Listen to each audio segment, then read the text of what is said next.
Amakim, ya'ni qaynotamni ukalari kasal bo'lishlariga qaramasdan kelib pul berib ketdilar. O'zi kasalni borib biz ko'rishimiz kerak bo'lgan bir paytda o'zlari kelib sovg'alar bilan, pullar bilan bizni ko'rib ketdilar. Juda ham xijolat bo'ldim.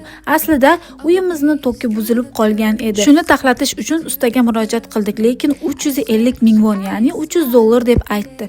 Juda ham qimmatligiga hayron qoldim. Bunaqa ishlarning ustasi qaynotamning 3-ukalari amakim edilar. Shuning uchun bir og'iz so'raylikcha, haqiqatda shu pul bo'larmikan deb amakimga telefon qilib so'radik. Shuncha pul bo'ladimi?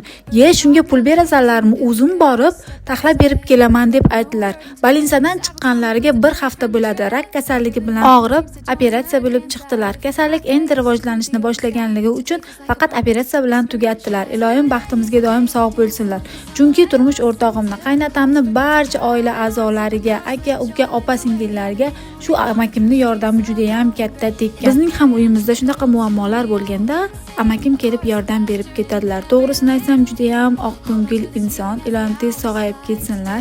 Kasalliklar iloyim qaytalamasin. Onam ham ko'rib hayron qoldilar, chunki ishlarini qilib shunchaki chiqib ketyaptilar.